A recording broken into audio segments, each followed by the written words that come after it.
Cubby blue blood flowing through our veins. Sitting in the bleachers in the rain. We've shed a million tears and drank as many old-style beers out at the game. Let's go, Cubby, Son Ranto. Michael Cotton. Son Ranto. Michael Cotton. Son Ranto and the lovable Lucy. Lucho Scali. Son Ranto. Michael. Son Ranto. Cotton. Son Ranto and the lovable Lucy. Michael Cotton. Son Ranto. Lucho Scali.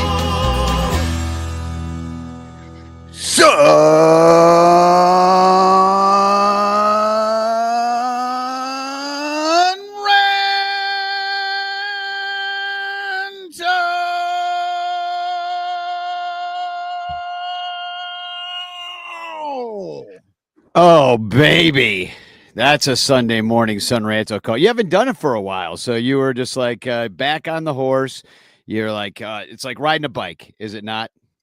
Yeah, and it's extra good today because Eli got home last night, and he is in the bedroom directly above me. So everyone else in my house is asleep until now. I'm assuming Eli is like, what the fuck is going on? Yeah, he's like, I'm not doing Cubs pod this week. Screw you guys. Well, I do want to say that welcome to a Sunday morning version of Son Ranto. Lyle was supposed to be here, but he warned us that he was going to be hungover if he was able to make the show. And then this morning, he told us that his power is currently out because of storms that rolled through up in Maine. So in other words, he's hungover and he's making up lies that the power is out. And that's why he can't go. So he's full of shit. Anyway, thanks for being here. Jumper has it. Lyle is at church. No, little Yumper, you are at church right now. You are at Cubs church. It's called the Son Ranto Show. And welcome to all the people saying hashtag chance in the chat. Welcome, ranters. Bill Sugas is here. Morning, Bill. Chris Salato is here. Corey Furlong. And, of course, the aforementioned little Yumper. Welcome. So this is the Son Ranto Show brought to you by the Bleacher Bunch Productions on the Fans First Network, which brings you such great shows like Cup of Cubby Blue, Baseball Rabbit Hole, Cubs BS Plus, and Bricks Behind the Ivy. That's a lot of shows, Michael. That's a lot of shows we're giving people just in one RSS feed. I was at the Bleacher Nation party with Howard Ankin yesterday. It was at HVAC right in Wrigleyville. They had a game watch and a pregame party. And nice. And I was over there. I was explaining to everybody like what we're doing with Son Ranto Show and the Bleacher Bunch and teaming up with these other podcasts because Brett and Michael now have a podcast of their own, the Bleacher Nation podcast. And I was like, you guys already have a network going called the Bleacher Nation Network. So you just put a podcast on that and there you go. There's your podcast. And I'm like, for us, like there's so many of us, we decided to team up and do something together. And he's like, that is a great idea. That is really what it should be because they understand it's a saturated market. That's where this whole Bleacher Bunch thing comes in. So I hope you guys support all the shows on Bleacher Bunch by becoming Patreon supporters at patreon.com/Bleacher Bunch, where you can join 105 other incredible people who could win the Patreon prize of the month this month. Yeah. And let me remind everybody, there are so many shows. So, you don't necessarily have to listen to them all, but what would be great is if you aren't going to listen to a particular show,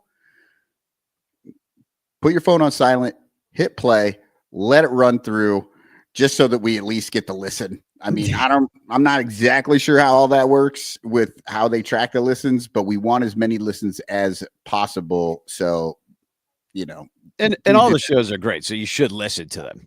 And there will be a baseball rabbit hole, a new baseball rabbit hole coming out this week on the regular feed.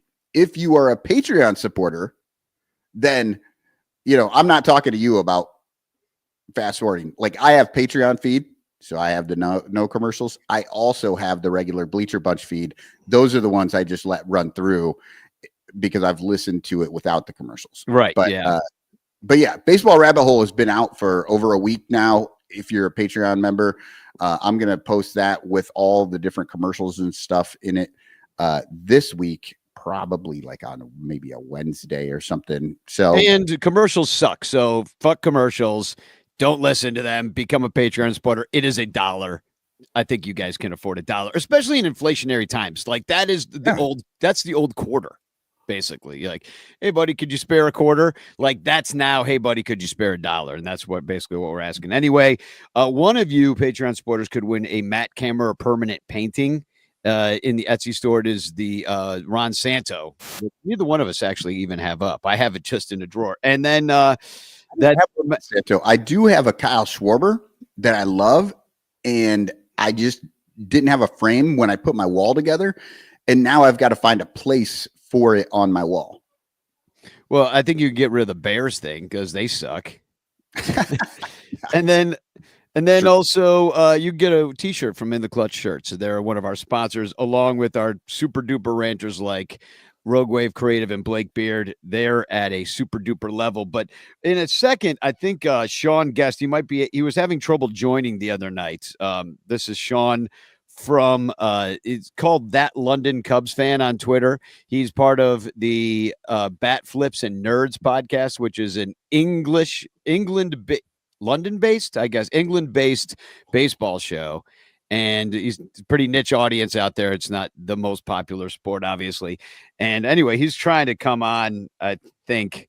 He tried to the other night and he couldn't figure out the StreamYard from his phone and the internet where he is and da-da-da. But hopefully he'll be by in a little bit. But he spent the entire week here at Wrigley Field, just like he did last spring.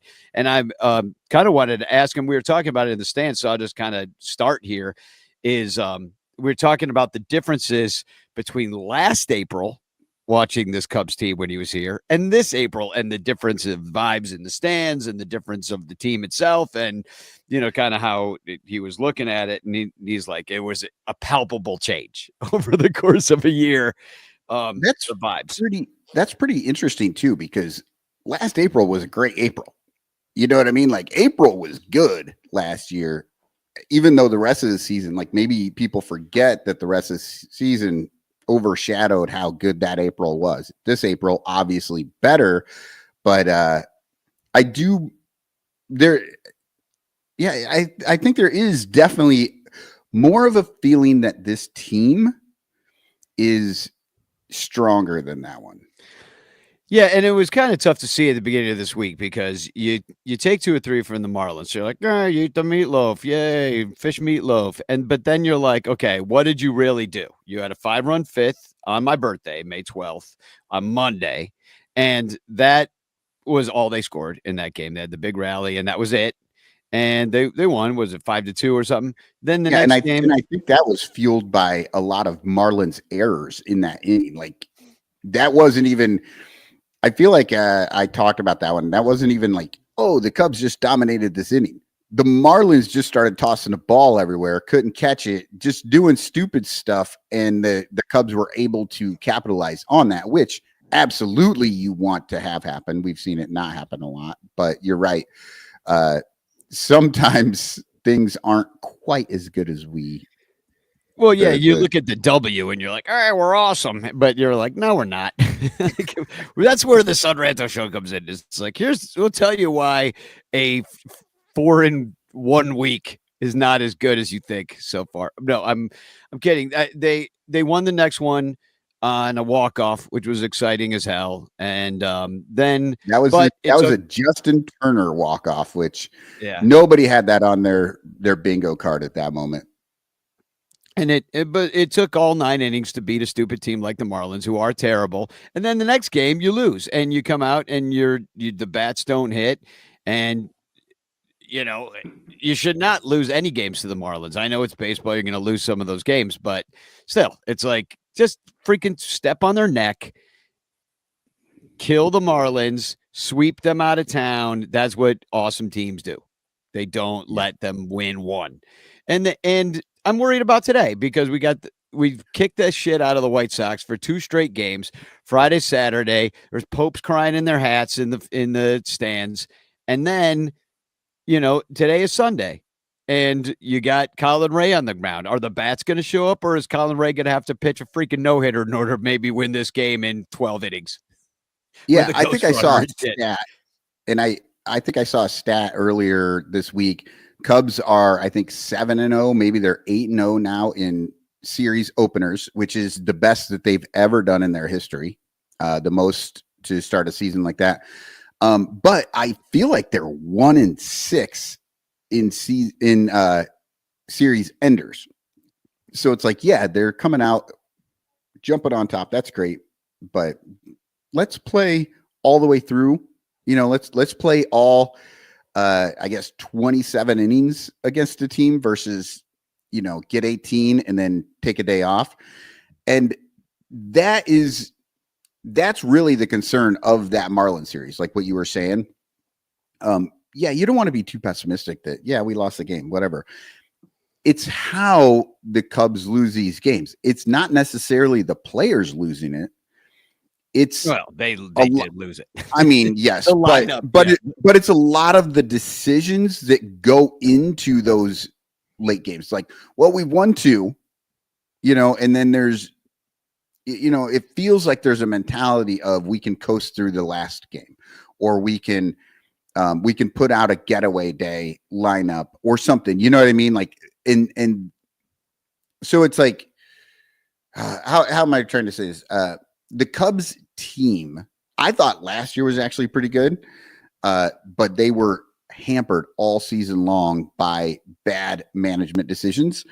And this year, that hasn't been as bad. The team is actually better, so they're able to play through some of it.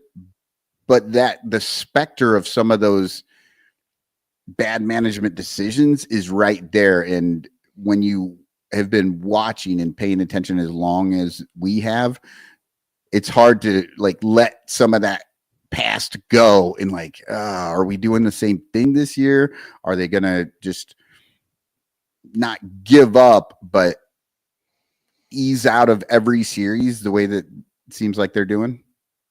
Well, that's what it seems like. And I know it just could be random, but we search for these patterns. But let's Sean is here. Sean Guest from All right, let's ask him what he thinks about Sunday Cubs baseball. Yeah.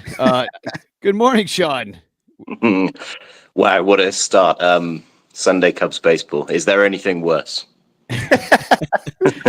Yeah, Wednesday Cubs baseball, which is pretty much the same shit. It's just the third game of any series. It's been a problem this year, and we find these patterns. Sometimes they matter, sometimes they don't. Sometimes the team, they don't even realize that it's happening. They're like, what? We lose on Sundays? We didn't even realize. I didn't even know it was Sunday.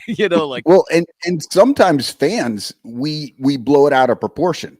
I remember back when we thought Hayward hit into a double play every time he went up to bat, and then we looked and it was like he did it 7 times over the season. We're like, how is it possible he only did 7 times? And Rizzo did it more or something. Nobody ever was mad about that. Yeah. So, Sean, how's your time in Chicago been? So far, you've been here about a week? I've been here since Friday week. So yeah, getting on for 10 days now. Sweet. And how many? You've caught pretty much every game at Wrigley since they've been here, and a Dogs game. And I asked you in the stands, but I kind of wanted to hear it from you here. But what do you notice? But you were here a year ago in the spring, and now you're here again at this time a little bit later in the year, and palpable changes that you're feeling with the vibes, the team, the crowd, the whole experience.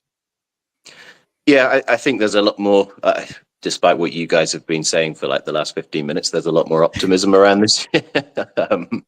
I definitely lost to the Marlins, Sean. We lost the game. That's true. Yeah, that is true. That was definitely a low point of the season so far. But no, I feel like, I don't know, it feels like this team is kind of in a place at the moment where it seems to be able to get out of trouble quite frequently, which is something that I don't think I kind of felt with I was here 23, 24, and it definitely didn't feel like those teams were always capable of that. When you're winning games with a Justin Turner walk-off, a guy who's been hitting abysmally so far this year, that kind of proves that to an extent. Obviously, the thing is you can't rely on that over the course of a season, and I think we all know what the shortcomings of this team are, and they will get exposed. And I mean, they have been exposed at times as well. You're right. The offense was terrible the other night against the Marlins, who, I mean, it wasn't even one of their best pitchers going either. So, yeah, that I think they will have games like that. But yeah, for me, as long as, guys keep stepping up, when maybe say Kyle Tucker isn't hitting as well as he could be, as he has been recently, then I think they'll be fine. The only concern in the division right now is the Cardinals, and they're on a really hot streak, which isn't going to last. So a game back. Yeah, that's crazy. Oh God, the Cardinals drive me freaking nuts. Every year, even when they're bad, they are somehow right there. Freaking hate it. Well, I feel like you brought us some weather from over the pond, because it was foggy as hell that night that they didn't hit. I mean, this doesn't even do it justice. Yeah, Terry E says Chicago fog versus London fog. Yeah, what do you think? Who's got the better fog? That was pretty good fog. We do have some mean fog in London, but I've never been to a fog game at Wrigley, and it was just a really surreal day because it was just like that for most of the day, and then obviously it just really settled in during that game. It was cool to experience, but probably not great if you're playing in it. I would say most people have not been to a game like that. It's really rare for a fog like that to roll in. There was a game, I believe, during the Washington Nationals NLDS in 2017 that got super foggy as well. But I've been to games that were even foggier than that, the crowd was just guessing as to where that ball's going to come down after it was going to hit in the air. And the players, I remember being interviewed afterwards, be like, no, we can kind of see it. I'm like, we're in the same ballpark. Like, how can you see it? It's the lighting or the sky or something, like the perspective, but it's weird. Yeah, I think it's the different angles, maybe. Gotta be. Yeah, no, that was pretty crazy, but the bats died, and the Marlins didn't score a lot either. They just beat us. So you were there during the wave, like was that Tuesday night. The wave got started in the bleachers and went all the way around Wrigley a few times. I've got some video of it, and I'll just share a little bit. We tried to shut it down in the left field bleachers, but it was impossible. We really failed. Oh my God. It's the first successful wave at Wrigley. Bleachers. I hear the entire bleachers, and that's kind of what surprised me is that even the bleachers, who kind of are full of a lot of old timers, they still participated. And now you're coming from London. You kind of came to baseball and the Cubs later in your life. You weren't as a child. And I want to ask you about that too, like your kind of origin story with all this. But did you know about the no wave at Wrigley rule before? I did, yeah. I have I'm actually looking at my Bleacher Rules shirt right now, so I'm very familiar with the rules. But going to a lot of soccer games, the wave is pretty common in soccer stadiums. It's usually a sign that the game isn't up to much, which is I guess why people do it, because they're so bored that they start doing other things. So never a good sign. But yeah, that one was just out of control the other night. What did it do? Like 3 or 4 laps of the ballpark? It's the most I've ever seen at Wrigley. I feel as if this is sort of the byproduct of all the fans that sort of popped in 2016, right?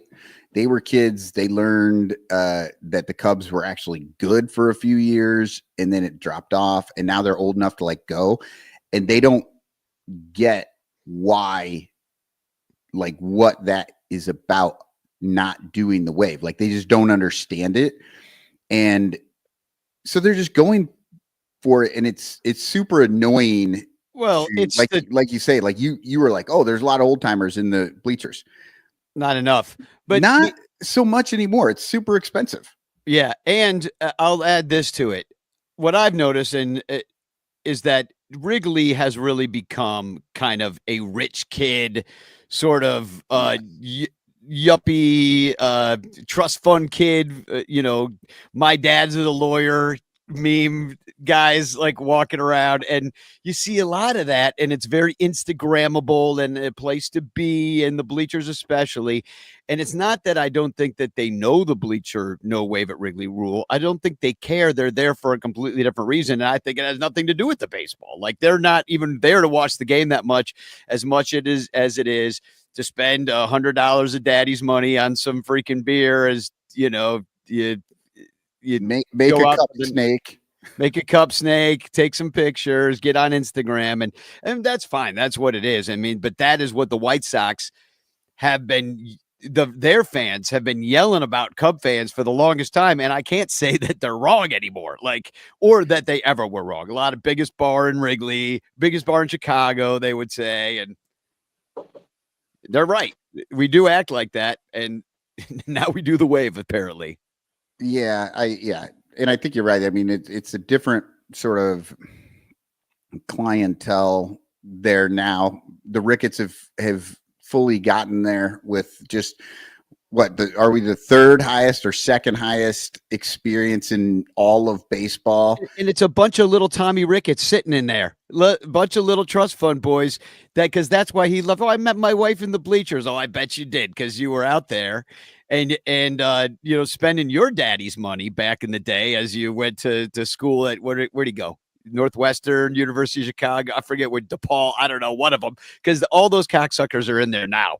And here's the one thing, though, I say to old timers, because they really hate it. Bleacher Jeff was shutting it down. We had Crawley the other night. He came the next night, and he was prepared. He had his no wave shirt on. He was ready to beat somebody in the face with his fists.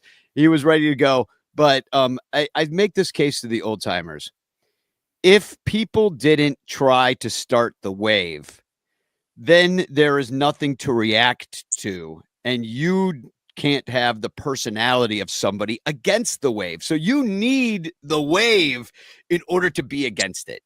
If nobody ever did the wave and respected the rules, there's nowhere you could assert your old school fandness unless youngsters did try to start it. Nobody knows that we're anti-fascist unless we have fascists, Danny. That's what you're saying. And I mean, yeah, maybe I'm okay with just not having the wave. Yeah. So what else? Oh, your origin story. So how were you a baseball fan first, or did you come to it through the Cubs?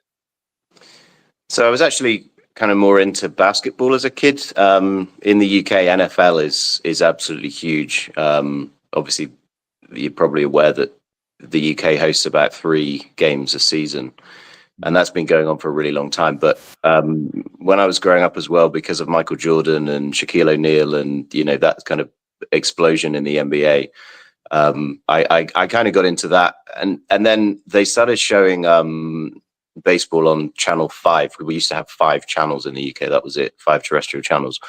There was a new channel introduced, and they started covering baseball for some reason. And I kind of started watching it. I didn't really have an affiliation though. And then my brother, who Danny, you met last year because we both came out together. He did a tour of the US, came to Chicago, went to a White Sox game, declared himself a White Sox fan, and I just thought it would be fun to start following the Cubs. And it started off as kind of like a really casual thing, just for the sake of having like a sibling rivalry. And then as the Cubs started getting better and better, because this was around about 2009, with the takeover and everything happening, I just got into it more and more and more. And then it became a deep-seated obsession that sort of resulted in me coming out here twice a year to basically cram in as many Cubs games as I can. Yeah. Do you do any kind of bet with your brother on the Cubs Sox series? I mean, it's kind of pointless right now, isn't it? It's even better reason if he'll take the bet. Is your brother still a White Sox fan? He is still, yeah. Credit to him. You had a lot of success, but he hasn't had that in that time. No, exactly. So he was out here in 2009, so missed the World Series. I guess that the franchise was kind of riding the coattails of that at the time. I guess it was a complete fluke though that he happened to go to a White Sox game and not a Cubs game. So I could have ended up being a White Sox fan on that basis. But yeah, he is to his credit, he has, you know, continued to follow them all this time. And yeah, we actually got to come out together last year, and we went to 3 White Sox games. We saw them play the Twins, and then we went to Wrigley to watch the Cubs play the Brewers together. So that was a really cool experience because we'd never actually done that before. But yeah, we watch a lot of games together. We kind of banter together on text and stuff. But yeah, he's a very dedicated White Sox fan, which still astounds me to this day. That's great because I'll bet when you came with him to Chicago, you went to all 3 of those White Sox games for less than it cost you to go to that one Cubs game, didn't you? 100%. Yeah, it was next to nothing. And actually, yeah, we sat pretty much behind home plate on a Monday evening for Sox Twins, and it cost us about, I don't know, $40 or something. We were actually sitting a couple of rows in front of Carlos Correa's family. That it was that good a spot. They'd put his family right there. So yeah, it was about $40. So yeah, I mean, it's chalk and cheese, the experience. Obviously, Wrigley is a significantly better ballpark, but I don't actually dislike what's now known as Rate Field. I think it's kind of a cool place. You get the fireworks, which is obviously something you don't get at Wrigley. Not very often anymore because there are fewer and fewer home runs there. But I tell you what, the concessions are so much better down there than they are, and they're so much more affordable as well. You've got a lot better range, and the food is a lot cheaper too, which is a huge bonus for me because I really hate paying like $15 for a hot dog. Yeah, and the payroll shows it. The Sox payroll, the $5 beers means $5 second baseman. That's kind of what that means. But I can't say that Ricketts is spending all the $18 beer money on the team because we still don't have a third baseman. In fact, I want to bring up some stats just real quick, and I want you to guess. If I don't know if you could see your screen as that well, but what position is this? Here's the slash line for a position. For the podcast listeners, it's 175, 266, 214 for a 480 OPS. What position is that on the Chicago Cubs? Am I guessing here? Yeah, go ahead. Well, it's got to be third base, hasn't it? Yeah. Michael, do you have any other guess here? I think it's the DH. Good guess, but it's not. It is third base. Okay. Now what position is this? Slashing 290, 368, 556 for a 924 OPS. Center field. Yeah, that's actually I'm going catcher on that one. It is the catcher. Yeah, baby. The catcher has been great this year. And add Moises Ballesteros, although he hasn't caught yet, or unless they gave him an inning that I missed when I was taking a nap in a chair or something. But not that I'm aware of. Yeah, he got pulled for Justin Turner. God, yeah. I know. I was gonna bring that up, but I wanted to have a nice show. That's why I didn't put it in the notes. It was Venable and Council had a little chess match out there. They're like, "Oh, I got a lefty pitcher, so I'm going to pull my lefty rookie out and put in Turner. Oh, you're going to do that? Well, I'm going to put in a righty against Turner." And I guess they didn't realize it was 7-3 at the time, But whatever. Yeah, and people have other things to do on a Saturday. Just like move on with the game, guys. Well, let's talk about these games because you were at them. I mean, only one loss that you've witnessed, which was the anemic game. You saw a couple debuts. You saw Moises Ballesteros in his debut. That's pretty. They're calling him Mo Baller. I don't foresee myself doing that. It's just like feels a little flippant to me. And I liked it. I like saying Ballesteros. Like it's more fun to say than Baller. Okay, Danny, I have to ask you this because I did Cubs pod. And I got a little hung up. Like, yes, it's Spanish. So you would say Ballesteros. But I have heard Ballesteros, like people are pronouncing the L wrong. Like, and I'm not seeing enough of or I'm not hearing enough of Pat calling the game to know what the proper pronunciation would be. So what has Pat been saying so that I know what to do? I don't know because I was listening to Miguel and he says Ballesteros. So Okay, well, look, you know. Miguel is going to be the official Ballesteros. I'm going to go with that because but it's like that whole Mo Baller thing, and I was getting confused because it's like I feel like people are saying Ballesteros. Yeah, well, getting the follow and incorrect. Well, here's the thing: he hasn't come out like gangbusters unless you consider like the Kool-Aid Man gangbusters, because he's kind of who he reminds me of. He's hitting 100 right now. I mean, he hits the ball. He's got great bat to ball skills, but he's rolling over on most of them. He was able to get a single, was able to get on base with some fielder's choices. He was involved in that walk-off, although they had to pinch run for him because he's freaking fat as hell. I mean, he is. I'm sorry. Like, it's crazy. It's been a long time since we've had a big guy on the team. You know what I mean? Yeah, prior to him, Assad was the biggest dude on the team, and now we got this big dude. I kind of want to see him catching. I want to see what he looks like behind the plate. I'm all in for the big boys rumbling around the bases. I'm in for it. Yeah, besides Assad, who else did we have that was Tuffy Rhodes was pretty fat. I'm like taking it way back. I'm like, oh god, that's way back. I mean, yeah, we haven't had a ton. I mean, Big Z was Big Z for a reason. Yeah, kind of had a punch. We had Fernando Rodney. We had a bunch of relievers.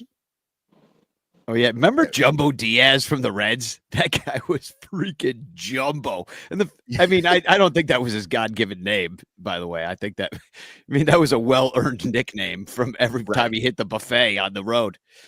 Yeah, let's not forget Daniel Vogelbach was a Cub as well. Oh, Dan Vogelbach. Vogelbach, definitely. Yep. Briefly. But he literally could have been played by Chris Farley in a movie. They look the same. Yeah, I do enjoy your having a fat guy on the team. Like Prince Fielder was fat, never a Cub, but these are dudes that you just wonder, you got to run in this game. It's part of the game, right? And it's always amazing at how fast they actually are. A lot of times, you see him and you're just like, oh, there's no way that dude's getting down the baseline, and then he goes and you're like, oh, I can't beat that guy in a race. Who's he the is dude? A professional athlete, and I am not, even though he looks like he weighs 100 pounds more than me. Who's the dude on the Giants that played third base? Big Panda. Big Panda, yeah. I can't Anyway, remember his real name because this is a good off-season topic. Like we'll have the all-star fat team. Frank Thomas, the big hurt, like he was just a giant human being. Like I would never consider him fat though. Like he was right. He wasn't necessarily fat. Same way that Assad, I don't think is fat either. Like they're just rounder than a lot of the players we see these days. Back husky, I think is the term, right? Yes, husky. Perfect. Back in the 20s, they probably would have called them fats. Like you could find the fattest, greatest players because they're all named fats in baseball reference before 1940. Because they did if you were missing an ear, they just called you listen-y or something like that. Right. If you were toothless, they called you Smiley or something like that. Just always ripping on your deformities. Bartolo Colonno as the ace. So you saw Fat Moises Ballesteros debut. You saw Skinny Cade Horton's debut, and that didn't go great. I mean, gave up a couple dogs to Miguel Vargas on Friday. Where were you sitting for that, Sean? I was in left field bleachers for that. Okay. And actually, yeah, I mean, I'm with you on Horton. I think it was good that he was going against the White Sox. But what I do like about him is that, he obviously gave up runs in the first inning and then just settled down. And I think he's shown in his two outings so far that, he's capable of just being out there and kind of working through trouble, which is something that, not all pitchers can do. I think seeing him do that this early in his career is really impressive. And the other day, I mean, he only really had the fastball and the slider going. There wasn't really anything else. He tried the curveball a few times and it fell really short. No one was really biting on it. So I think, to sort of navigate those two starts, New York obviously was really tough. And the other day when he got hit early, I think the signs are really promising for him. Yeah, I 100% agree that the most impressive thing I saw out of him was how unflappable he is, because in his 2 appearances, he has had some things go wrong for him on the defense as well. Yeah. And he just seemed like, yes, the pitches are not 100% there yet, but he's very young. He has very limited experience, even in college. So those are going to come along. You have to expect that those are going to come along, but it's what's going on in the ear, between the ears, that it can kind of be trained, but it can't really be trained. I mean, you got to have it, and he seems to really have it. I'm really kind of looking forward to seeing him come along, but I sort of feel right now his pitches are not quite MLB ready. Yeah, and he's forced up because of the injury to Imanaga and Steele. And so you kind of need him. That's A. But B, it's nice to see him getting his feet wet at this point, because if you waited to get his feet wet and go through some of these growing pains and figure out what pitches are working and what isn't working and how to attack major league hitters and be in a giant stadium with 40,000 screaming crazy Cub fans doing the wave. If you need to have that experience now, because if the Cubs are down the stretch, like fighting against the Cardinals for, getting into the playoffs or whatever, you might need Cade Horton then. You likely will. And so at that point, do you want that to be his first or second game? No, it's nice that it's happening now. So I'm glad he's getting this experience. And back in the day, right?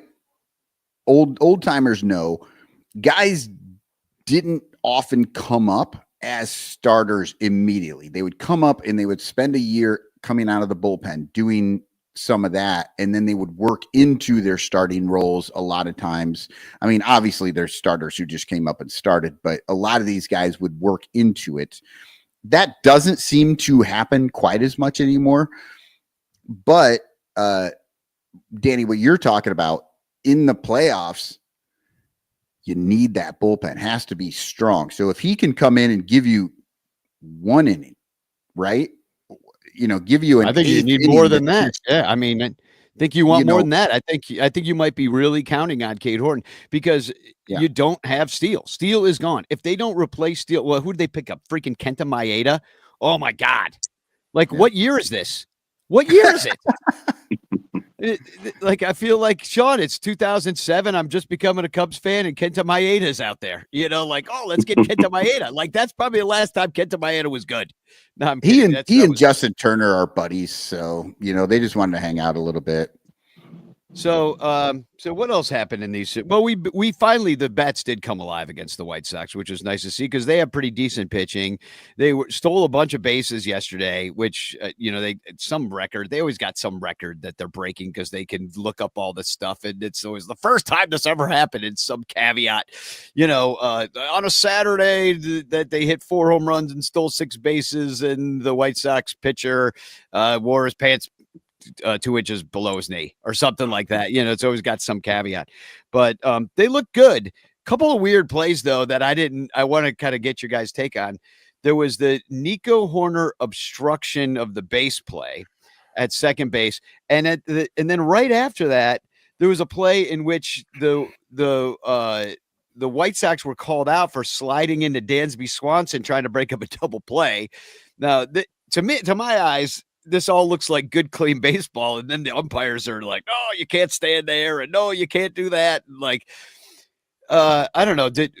You were at the stadium, Sean. So was that one of those situations where everybody's looking around and be like, "What happened? What do you do?" Yeah, it was slightly baffling. I think with the the Nico Horner obstruction play, I think the runner may have been safe anyway. I think the White Sox probably would have reviewed that. It looked like the tag was maybe slightly late from where I was sitting. But yeah, I think, it's one of those situations that needs almost like an umpire explanation, because you're just sitting there guessing as to what's actually being called. You obviously the outcome, but you don't really know why. So both of those plays were a bit confusing. Yeah. It was annoying. Michael hates that shit. Oh my God. And play. Bill and I were going back and forth a little bit in the Discord server. So Sean, you were correct. The runner was safe. The runner was safe. If they had reviewed it, he got his hand in there. And this is what makes me so angry. They didn't review it. They just called obstruction. Excuse me. How can it be obstruction when the runner was safe? Those two things do not exist in the same reality. You have either obstructed somebody from getting to the base, or you didn't because they were able to get to the base. Give me a freaking break. You cannot have that call. That is just stupid. It reminds me of Trump's tariffs. Like, they're going to bring jobs back to America, but they're also going to be such high tariffs on other countries that we're going to raise all this revenue because the goods are actually still coming from overseas. You can't have both things. You can't collect a tariff and bring jobs back to America where there's no tariff. Like, those two things do not exist at the same time. Impossible. Yeah. And then one or the other. The next inning, I totally think that the Dansby call was a makeup. I think that was a makeup call for what happened in the inning before, which again didn't matter because he would have been safe. But the double play that Dansby tried to make, look, that runner is in the way, slid directly into the base. He was straight on. Well, no, he was. If you look his at that, leg is, but his freaking body is kind of like. Well, he was on the backside of the plate. There's nothing wrong with where he was. Like, and he was sliding straight, and he was not trying to. In no way did he ever try to make contact with Dansby Swanson. Dansby had bad footwork. That's all it is. He stepped on the bag and just moved a little late, and dude's foot hit his foot and he fell down. Like, it was literally just baseball. And if you go back and look at it and you see that the runner was somehow attempting, yes, Yumper, Dansby flopped. Terry E, same thing. Dansby did LeBron that a bit. Yeah, exactly. He went down, and it was just ridiculous. Like, and that's the thing. Like, it's confusing too when you're there. That went in the Cubs' direction, but I still hate it because it shouldn't have, and it just felt like a makeup call. And that's another thing that sucks. It's like, just have the conviction of your call in the freaking first place. If you don't, then swallow the whistle. Do you know what I also didn't like the conviction of is the Cubs blue jerseys on Friday, which is fine. Like, the Expos jerseys, they look like the Expos. They look wonderful. I like the Expos jerseys. Cubs look great as Expos. But they decided all weekend long to wear these white armed services hats as well that do not match with either one of the jerseys that they're wearing otherwise, because they're like, aren't they like slightly like beigey camo or something like that? And I asked you, Sean, I'm like, in London or in England, do they do these like military loyalty oath things all the time where they're got a soldier on the field waving and wearing different hats? You said no, that this doesn't really exist as much, if at all. No, I guess it might happen very occasionally, but no, it's certainly not done anywhere near to the extent, and you know, there are no kind of uniforms that, you know, pay homage to military people or anything like that. It's definitely a sort of unusual feature of the game to a Brit who's watching it, because we don't really do anything of that nature in the UK. Yeah, and it's ridiculous. And we didn't used to do this. This came after 9/11. This is all new millennium stuff. Like back in the 80s and 90s, you didn't see this at all. And then all of a sudden with 9/11, like, we went crazy and everybody started doing this. The other thing that really bugs me about those hats is they're too light. I feel like, again, a pitcher shouldn't be wearing a hat, A white hat, yeah. because there are rules against that. You remember, it's been many years now, 10 years ago or something, when they had the white and black all-star game, and they wouldn't allow the pitchers to wear the white hats. They had to wear their regular uniform hats because the white hat is a distraction to the batter. Well, these hats are not very colorful. Like, I could still see that being I'll put up a picture. Concern. Yeah, it's that camouflage, and then there's the green bill. Are they wearing the one with the green bill? I don't kind of remember them. Is this a different one? But the top is the correct color. It's like pretty light beige. And I like what Joey W says. Please don't cancel me. I support our military, but those hats are ugly.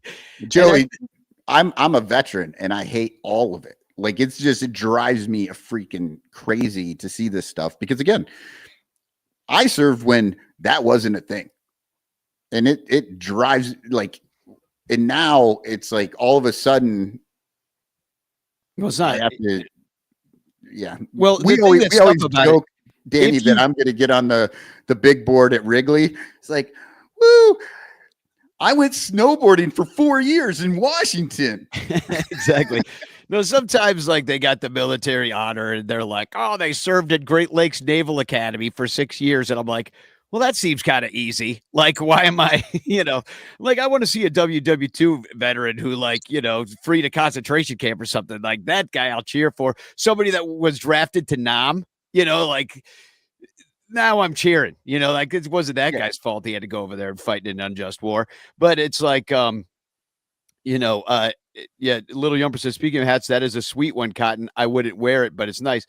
I mean, you always love it when somebody style. tells you, nice hat, looks good on you. Like, well, but the other thing about it is they put you in this position where if you don't support any of this, like, kind of jingoism, that you are now anti-military. You just hate America. And you're like, no, I love America. I just don't like false gestures of patriotism, like, shoved in my face all fucking day, because this is America and I should, like, just be able to enjoy a goddamn ball game instead of that's just exactly what Joey was referencing. He's like, don't hate me for this, but those hats are ugly. Like, why would you say that?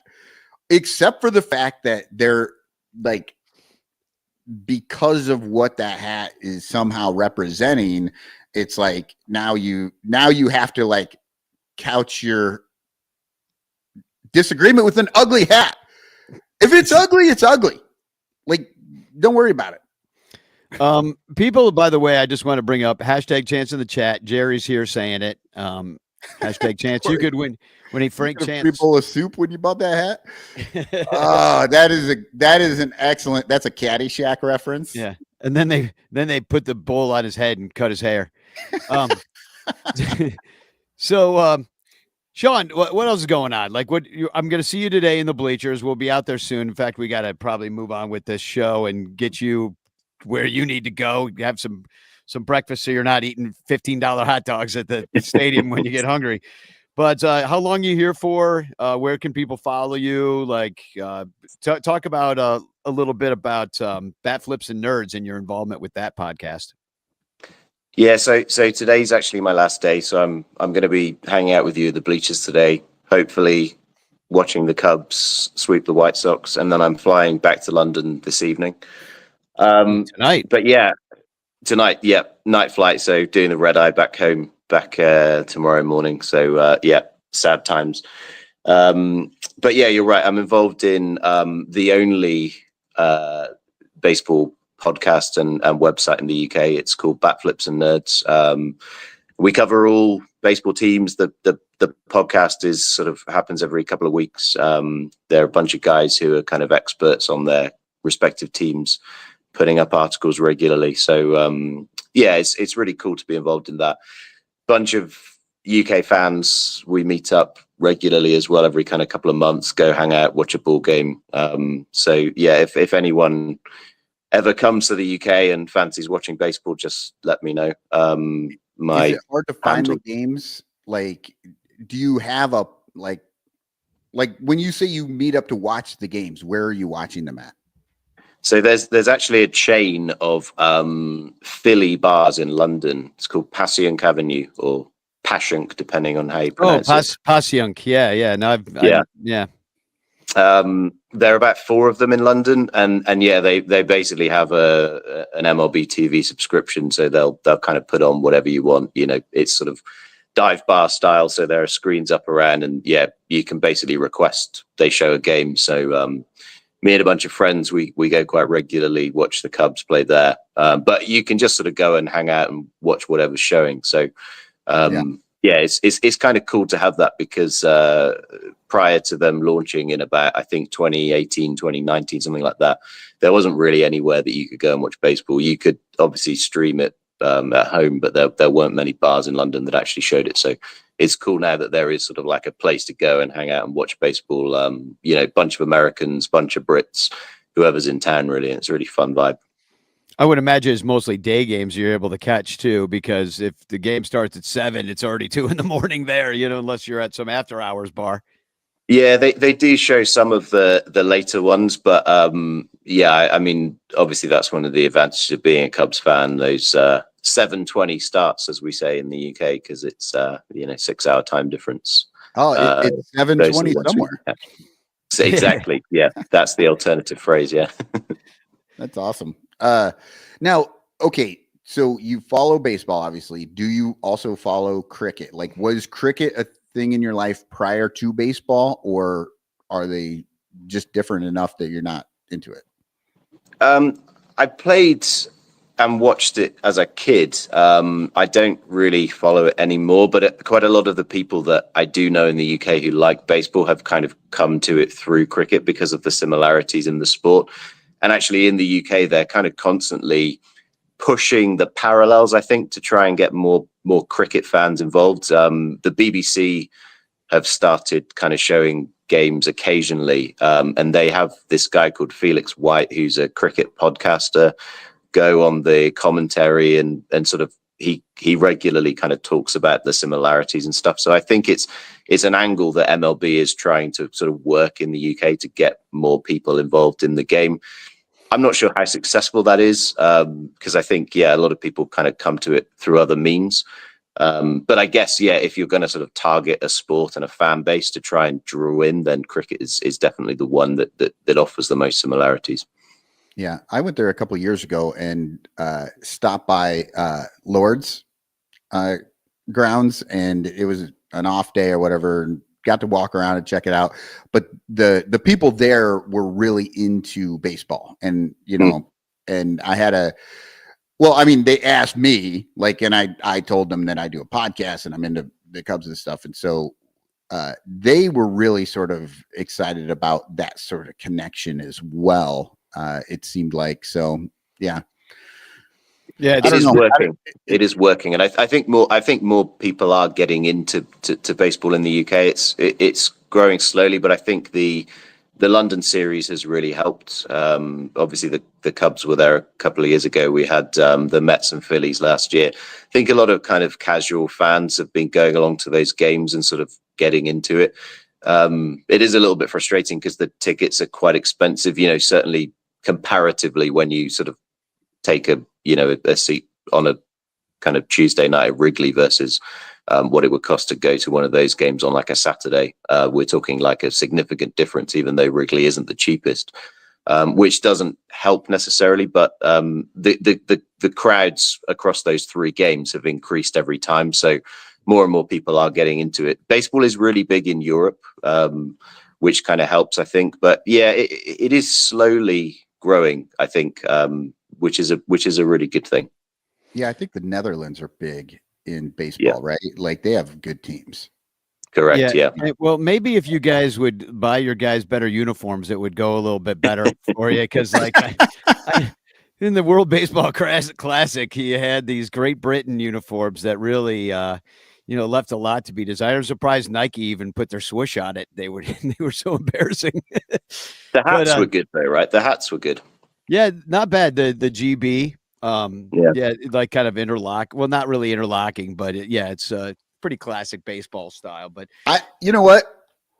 I honestly don't hate the uniform. Looks like Red Sox. Personally, I just would have made Great Britain a bit larger. A little larger, yeah, exactly. Yeah. Did you see the version like where someone MLB... replaced the tea with a cup of tea, which I think was? Did you have that version? There you go. That's the one they should have gone for. That would have been really good. Yeah. that would have been amazing. Maybe that should be the mascot on the hat too. There's a steaming cup of tea. Yeah. The old queen giving a wave or something. Well, thanks for being here, dude. And it's exciting it's been a pleasure like hanging out with you in the bleachers and everything. I'm excited to do it again today. And hope you have a great trip back, or a non-eventful trip back, a restful trip back, and sleep on the plane and all that stuff. And but it's just so cool. I love that the Cubs have this kind of worldwide reach a lot because they are a national team that Yankees, Dodgers, like these are, and the Cubs seem to have this kind of same appeal. And so it's great as a Cubs fan getting to meet people from all over the world because of it. So that being said, thanks. I'm glad the Ricketts did not buy. Weren't they trying to buy Manchester? Chelsea. Chelsea. It was Chelsea Football Club. Yeah. I'm glad they didn't do that. Yeah, there would have been even less money for the payroll, right? Well, I mean, they told us how they had biblical losses, and I think in the same year they're like, oh, but we're going to offer, I think, like $2 billion for Chelsea. Yeah, that would have been bad for the Cubs. But no, you're right. I think I've certainly seen more and more people get into the Cubs since the World Series. Obviously, Michael kind of referenced it. They have really taken off, and I think a lot of people who are sort of coming to baseball outside of the UK find the Cubs a lot easier to root for because you have the 1:20 starts. It works across different time zones. I do know a few people who follow West Coast teams, which must be really, really hard. It was hard for me when the Cubs were playing, that sort of mammoth stretch out on the West Coast, because it meant that I went about 2 weeks without really seeing them. I did stay up really late one night until about 3 a.m. to watch them play against the Diamondbacks, but it does make it a lot easier. And I think the really cool thing as well is that when I come over, every Cubs fan I meet is absolutely awesome. They sort of love talking Cubs and hanging out and stuff. And it's just the bleachers are it's just a really inviting place and a really cool place to be. So thanks, Danny. It's been a lot of fun this week. Hell yeah. You made my birthday all the better. So, and thanks for the ticket. Sean bought me a ticket for Wednesday. Fortunately, we lost that one. So I blame you. Yeah. I apologize. Yeah. Picked the wrong game. Exactly. Picked the wrong damn game. Well, thanks for being here. We're going to take a break. We'll let you get on with your day and get out to Wrigley and get your morning going. And we should do the same. We're running long in this one. So big surprise, Ranto show specialty. But we'll come back and we'll just do a little bitch clock and have a couple announcements. Cubstradamus, actually, he's sitting upstairs right now waiting to come down and tell us what's going to happen after we play the Marlins again, if you can freaking believe that. But give me a score prediction for today's game, and I'll go bet it at Ballhawk Dave's Den of Iniquity at Ballhawk Corner. I'm going to go 8-2 Cubs. 8-2 Cubs. I like it. Yeah, I think we continue to score. Yeah. We got to complete the sweep. It's time. It's time to step on a freaking Southside neck. And it's time to win on a Sunday as well. Yeah, I agree. Exactly. Have we won it on a Sunday yet? This season? Maybe once. Maybe one time, but I'm gonna yeah, look it's it up been right now before rough. we go to commercial. Somebody in the comments just said lose. We have Yumper not. says 1-0 White Sox. We beat the Dodgers on a Sunday 4-2 in LA on April 13th, but that is the only game we have won on a Sunday, and we have lost 1, 2, 3, 4, 5, 6 times. So we're 1-6 on Sundays. That's So terrible. we got it. So hey, law of averages, right? Let's get back to it. Today's the day. All right, we're gonna take a quick commercial. Thanks for being here. Follow Sean at that London Cubs. Is it just that London Cub? That's my handle. Yeah, the name is That London Cubs Fan. Yeah, that London Cubs fan is the handle. Follow him on Twitter and follow Bat Flips and Nerds for some British baseball banter. Yes, I think the official tagline is baseball with a British twist. There we go. Okay. Nice. So, all right. Well, I love it. Yeah. I listen, I subscribe, and thanks for being here. And we'll see you later this afternoon. Thanks, fellas. Take care. Okay, we'll be Good meeting. cool. I do have a silhouette if we want to. I forgot about it, and then I was like, oh shit, the silhouette. Oh, and I figured out the tools have gotten better. So check this one out. Oh, All it's a right, nice so line. He's a shortstop or a second baseman.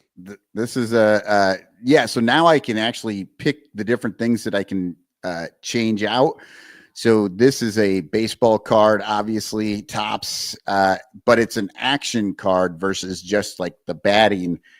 But yeah, somebody's trying to make a double play happen, throwing over the Cardinals, and apparently this is old because right now in the league this would be called obstruction. Yeah, or no interference. This would be interference. Yeah, this would be interference because he's like fully making contact, whoever that is, as a Cardinal with his stupid stripy socks. All right, we'll be right back. There's no team I hate more than the Cardinals, except for maybe the White Sox. So, all right, cool. We'll be right back. Why can't I find the commercial? Where the hell is it? I don't Did I know. erase it? Oh, here it is. Here it is. All right, we'll be right back. The Bleacher Bunch brings you great shows like Sun Ranto, Cubs PS Plus, Bricks Behind the Ivy, Cuppa Cubby Blue, and Baseball Rabbit Hole. But you could be getting so much more when you subscribe to our Patreon page for as little as $1 a month at patreon.com/BleacherBunch. Get access to our exclusive daily show Cubs Pod, where we recap every single game. Plus, be the first to hear Cubs music, get early access to events, and receive an invitation to join our Discord Cubs community, where fans just like you show up every day to rant and rave about our beloved boys in blue. Most importantly, 10% of your Patreon pledge will go directly to help the Lost Boys Youth Baseball program. So join us. There are perks at every level, like the Renter Calendar, absolutely free, and name recognition for you or your business. We are independent Cubs podcasters, and we need your support. Otherwise, we'll quit. Seriously, we'll all quit. Some of us might even die from your lack of support. In fact, the cutest little puppy you've ever seen will die if you don't support the Bleacher Bunch at patreon.com/BleacherBunch. We promise to spend all the Patreon money on tickets and beer and all the dung crap we have to buy just to keep our podcast rolling. So give us your money and we'll waste it far better than you will. Patreon.com/BleacherBunch. Free trials are available, but don't do a free trial. Just join, okay? Okay. Patreon.com/BleacherBunch. In the clutch, in the clutch. Buy t-shirts from In the Clutch. Take it from the Bleacher Bunch. You'll love the shirts from In the Clutch. In the Clutch shirts are comfortable, stylish, and guaranteed to get you laid. Plus, they're proud sponsors of the Bleacher Bunch. Use promo code BleacherBunch for 10% off your purchase. Nice to feel and soft to touch. That's why you will get laid so much. Wearing a shirt from In the Clutch. And you can thank the Bleacher Bunch. In the Clutch, in the Clutch. Buy t-shirts from In the Clutch. Remember the code Bleacher Bunch. Save 10%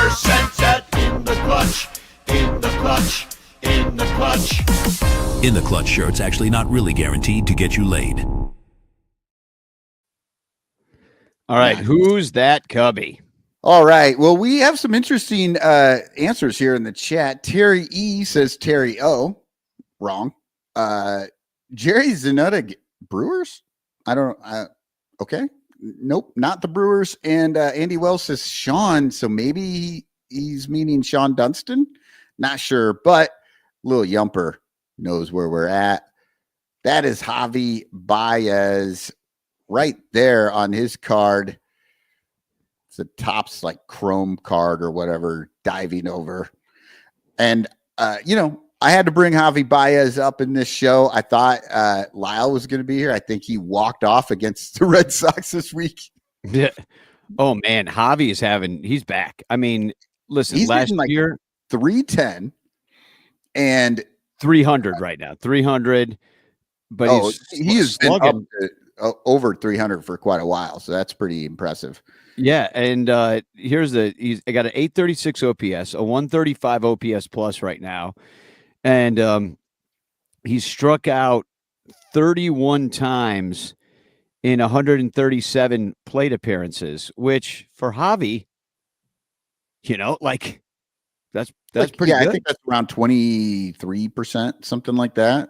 Yeah, but his power is back. I think he's got 5 or 6 home runs now. The other night he hit one early in the game and then walked it off. And then the next day he hit one in the 8th to put the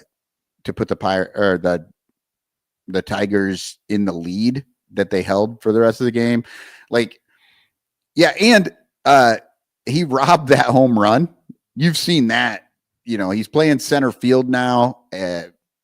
He just a resurgence in Javi. And look, the game is better when Javi Baez is good. It really is. I love catching all the highlights and stuff of the things that he does.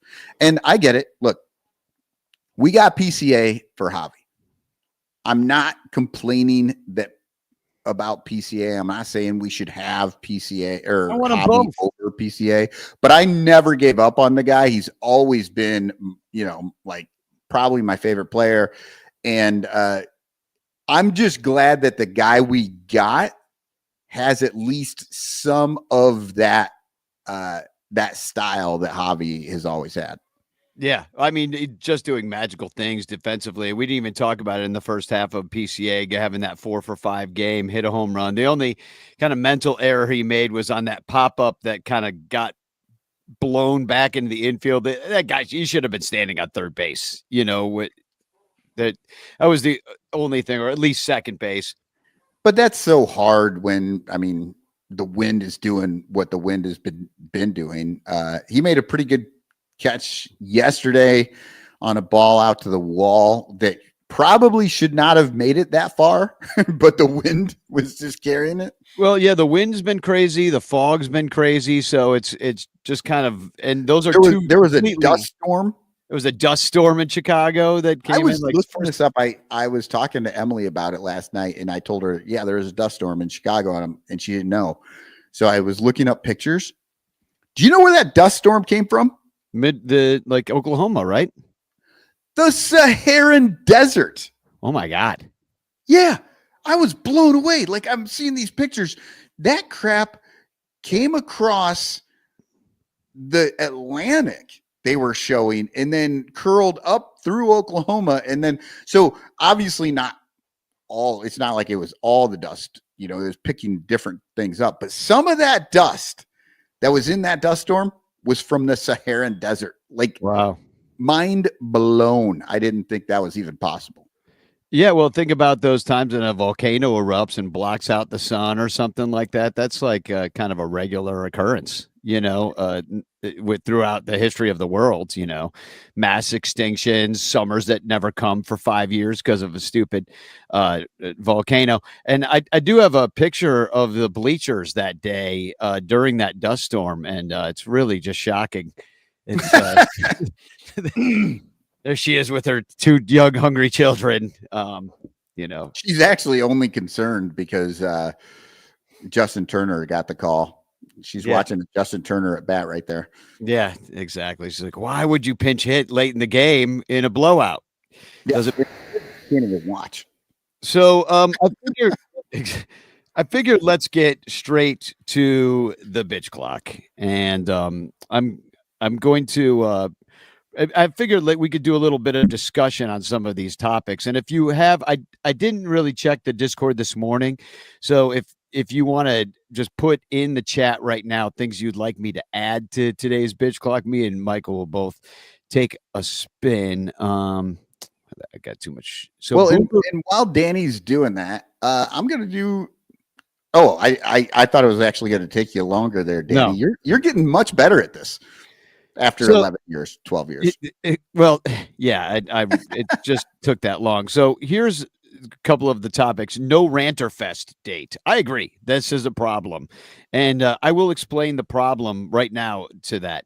Is that freaking seats in the last row of the corner for any of the dates that would be possible, specifically August 2nd, are $80 or more with the fees. And I just like can't justify asking all these people to come and sit in the corner of Wrigley Field behind a pole for $84 to watch the stupid Orioles, so I'm thinking in terms of like maybe doing a game when the Cubs aren't in town. But I'm like, well, who would want to come in for that? And I don't know. We might be a victim of our own success. So what I'm going to try to do is, I don't know, maybe make a date poll, like one of those, what do they call that? A doodle of sorts, where we can figure out a date that would work best for everybody and just kind of see where people's votes are.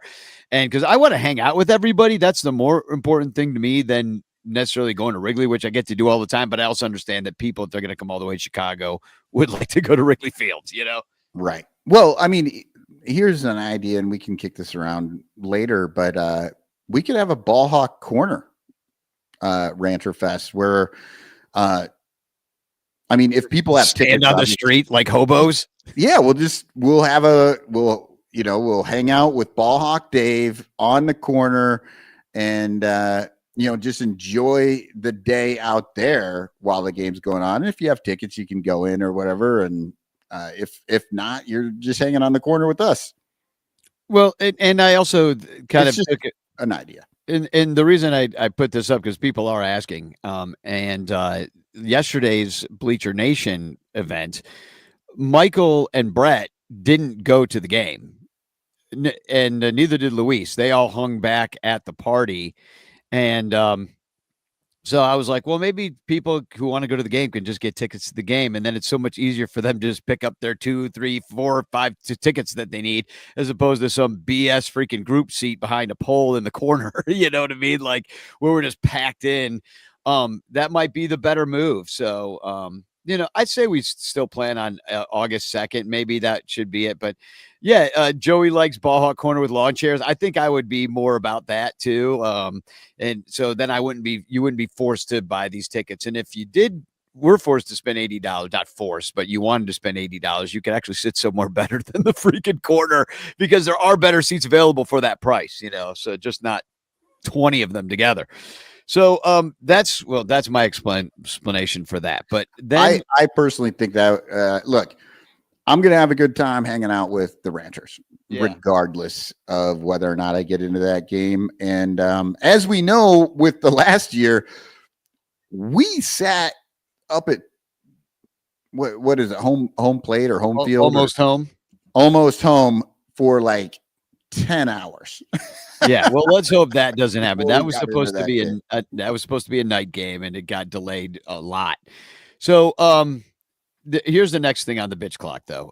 Cubs not getting woo-woo to Wrigley. And I agree. The Cubs, listen, I've been on the horn a lot with Janet, who's been taking care of all this stuff. I have not been out to see Ronnie. He has lost a lot of weight. He's not doing great. And the Cubs have done nothing. 0 things. They do not like Ronnie Woo-woo. If you don't know this already, it's only the fans that like Ronnie Woo-woo. Crane Kenny doesn't like him. Tom Ricketts doesn't like him. Some of the old-timer Cub fans, they, or squawk about him because he's loud and has been there for a long time, and he annoys people. But anyway, that made the boomer bitch clock. So I don't know what kind of like groundswell of activity we can get. The Cubs, I don't think will ever do anything for Ronnie, but that's why it makes the boomer Bills bitch clock today. Third base, black hole for the Cubs, unacceptable. I saw Boomer Bill in here before talking about Julian Merriweather sucking. He's actually sucked very recently. He's had quite a few good outings, but every time he goes out there and has a bad outing, he's giving up at least 2 runs. So, yeah, it's insanity when he goes bad. Yeah, so whether or not so Mary made the bitch clock. White Sox Twitter, yeah, they're not happy people. They're not good people. And every time I try to be nice to White Sox fans, they end up making me hate them again. So I give up yet once again trying to be a good person. Except for Little Yumper. I love you because you just want to be a baseball fan. You used to be a Cub fan, and you can't stand Ricketts for their stupid politics. So you went to the White Sox, and now you're stuck with Jerry Reinsdorf, who's even worse than Tom Ricketts. So I don't even know what you're doing, Yumper, but but I support you in all your choices. I don't know that the Ricketts are worse or Reinsdorf is worse, but I do wish that they would have a fight to the death. Exactly. And they both died. Yes. So Little Yumper says, I am in my own hell. Yes. Self-constructed. And then we have, so White Sox Twitter, apparently there was a Boog shoegasm. I won't listen to the Boog broadcast. I'm done with that. I can't, I've got a Stockholm syndrome when it comes to that stuff. I've been really frustrated. I've been trying to get the White Sox broadcast, and it just has not. I haven't been able to get a good stream because I do look forward to the Cubs playing the White Sox so that I can listen to Steve Stone again.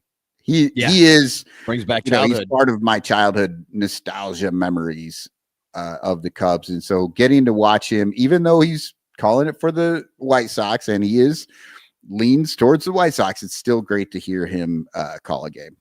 So for all you youngsters out there, Michael was one of those youngsters. He was listening up, being like, what does Steve Stone have to say about me getting to the majors? Remember when he used to always do that? For all you youngsters out there, you never want to scratch your butt on the mound and then smell your finger. Like he'd say things like that. So then what else is on here? Oh, yeah. So the Boog had a shoegasm, I guess. He always does, right? He's back and he's been sick. And like, listen, I don't wish the man ill health, of course, but he's been sick. And to be honest, his sickness is, well, we've had Alex Cohen out there instead, and I found that broadcast to be a lot more palatable. A lot of people out there hating on Alex Cohen too, though. Yeah, well, nobody's ever happy, are they? Never. No PCA extension. No Kyle Tucker extension. Those are separate bitch clock topics. And then Pete Rose, we have not talked about this, being Hall of Fame eligible posthumously. That's right after he ate some hummus. He is now eligible. He ate some bad hummus. He died. And then they let him be eligible for the Hall of Fame. So that's, and if anything added, anything anybody want to add to this? Nothing so far. No, I think good. That's plenty of topics. So I got, now this is where the push comes to shove, because I've got to be able to present my my video here. Now this is where it gets weird, Michael. This is where you criticize what I do with my bitch clock skills, and rightfully so, because it's true, I haven't figured it out. For example, bitch clock, you have. I already played that too early, so obviously failed already. So, but I knew that was going to happen, and that's where we're getting like some skills here, where I knew that I was going to have to yank that off the screen as soon as I put it up. See, and Danny, a couple years ago, Jamison Tylen, that was my argument. As long as you know what the problems are going to be, you can plan for it. You can plan for it. So now I'm going to spin this wheel, and this one's for me. This is the topic Danny's that I'm going to bitch about. Topic is third base. Third base.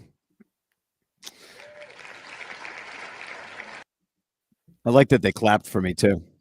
Yep. All right. So now I do this, and then I do this. Pitch clock. You have 30 seconds to pitch.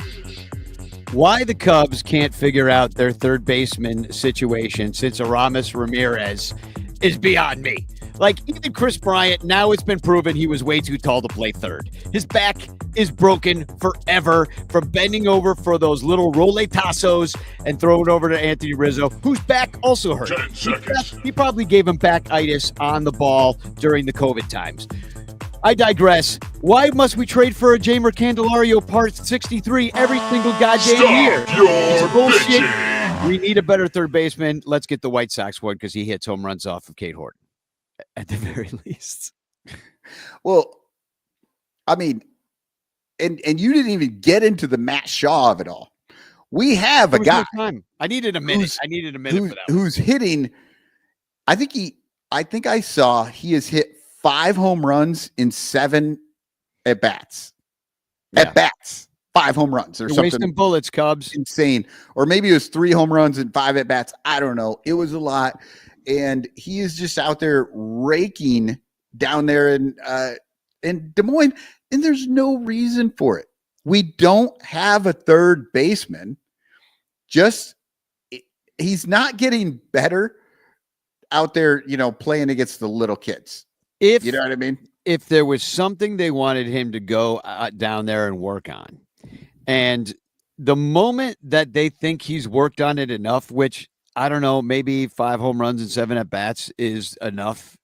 I mean, we don't know who he's facing. We don't know the circumstances of everything, but the fact is we don't have a third baseman. Are you telling me that you can't, the problem is they don't want to get rid of any of these dudes. They don't want to get rid of Nicky Lopez. They don't want to get rid of freaking John Birdie. They want to still, they think the Justin Turner thing is going to work out. Like, They could absolutely just get rid of Justin Turner. And I mean, then Shaw only has to be better than a 170 hitter. Like, that's all he has to do. And you're still out on top with Justin Turner being off this team. Plus, it costs less. Dominic's bringing up the Angels situation, who have used 30 third basemen since Rondon's contract in 2022 or 2020. And the Cubs might use 30 this year. Well, just wait till we trade for 2 more because they're coming. If they don't solve this. And there was a way through this whole thing. John Birdie actually came out hot and has since cooled way off. So, it's time for, sort of his experiments over. Nicky Lopez has never been there because of his bat. He is your defensive replacement late in the games if that's what you want to do.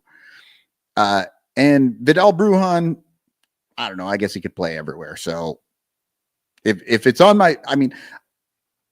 Justin Turner is still the odd man out, even with as bad as Birdie has been. Yeah, because at least Brujan will give you some defense. He can play some outfield. He can play all over the diamond. John Birdie's, got that kind of I don't know. You don't need him. You don't need him. You don't need him. You can get rid of Birdie and Turner right now and just move on. Terry E says 286, 409, 560 / at Iowa right now for Shaw. If you were waiting for him to work on something, he worked on it. Those numbers look great. 409. That is a 969 OPS. Nice. So, all right, it's your turn. You got to go. All right, let's see what we get here. All right, I'm going to give it another spin. I kind of hope you get Rose being Hall of Fame eligible posthumously. Ooh, but you've quit Twitter, but I think you know how to bitch about this. Oh no, White Sox Twitter. Yeah, this is going to suck because I'm so little on, but I've got to take. I've always got to take. All right. Pitch clock. You have 30 seconds to pitch. All right. Everybody knows White Sox Twitter sucks. But guess what else sucks? Cubs Twitter. Guess what else sucks? All of Twitter sucks. Get off of Twitter. You know how you fix the White Sox Twitter coming into your feed? Get off Twitter. Just leave. There's no sense to be on that 10 fastest platform. seconds. It's freaking stupid. And if you're still there and you're bitching about White Sox Twitter, it's because you're still on Twitter. Get off Twitter. Stop your bitching. Fair. Yeah. And by the way, follow Bleacher Bunch on Twitter at Bleacher_Bunch. Or Bleacher Bunch is over at Blueski. I don't do a lot on the socials anymore, but I am on Blueski because hey kids, I'm a young man. I'm too. glad you are, because I just haven't taken it up yet. Like I'm doing the TikTokies. I'm trying to get into Instagram. I'm like reposting things a little bit there, like anything that needs to go out. But yeah, it's a lot to keep up with. And it's just so much shit going on all the time. And everybody's just constantly just giving their opinion about stuff. And it makes me embarrassed to give my own now, because I'm like, well, everybody's giving their opinions. I'm just going to watch the goddamn game. Like even I've been a little even less active on, well, for example, yesterday during the game, I was hanging out with my old co-host from Outside the Ivy. So like here I am with Michael Cerami and Luis, and we're having a great time. Remembering some old times, talking about the Cubs, talking about our lives now, because Michael had another baby. Luis moved. We spent an entire summer together with Kaplan and DeJesus and like the Big Hurt sometimes and Ozzie Guillen. Like we had a memorable summer together, So it's just wonderful to be with those guys, and it's been wonderful to be with Sean. And so when the Cubs are in town and I'm hanging out at Ballpark Quarter, I don't want to be just looking at my phone. You know what I mean? I want to experience these things and then come on the Sun Ranto show on a Sunday morning and give you some of that vibe, show you some pictures, as opposed to be constantly tweeting about every fucking at bat. We've been talking about this in the bleachers about the follows that we like on social media and the followers that we're kind of sick of their shtick. And I forget who Sean brought up. That's I think it's another UK baseball group. He's like, who drives me nuts? This other UK group. They're probably listening right now. He's like, they fucking tweet every goddamn play. Yeah. He rolls out to second. He gets into a double play. He gets a single, strikes out the side. Every fucking thing that happens, they talk about. He's like, I just can't. I'd have them in my feed, except for it's always just some mundane thing. It's I don't care. We all know that happened because we're watching the game. Yeah. Who is getting their play-by-play from this account's Twitter? Right. Because look, if you want that play-by-play, you can do it on MLB.com for free. That part, the game day, doesn't cost anything. You just have to have an account. Yeah.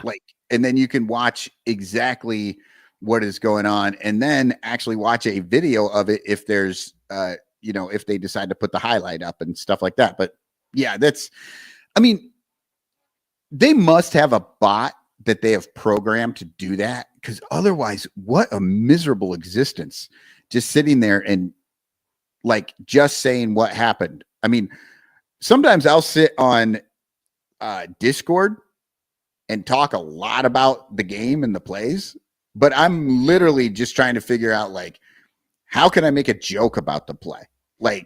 What can I do that's going to be something entertaining? What's a good GIF for this versus Yeah, we're just all entertaining each other in the Discord, which is the best thing about I think joining the Patreon, not to make it a Patreon commercial, but patreon.com/bleacherbunch.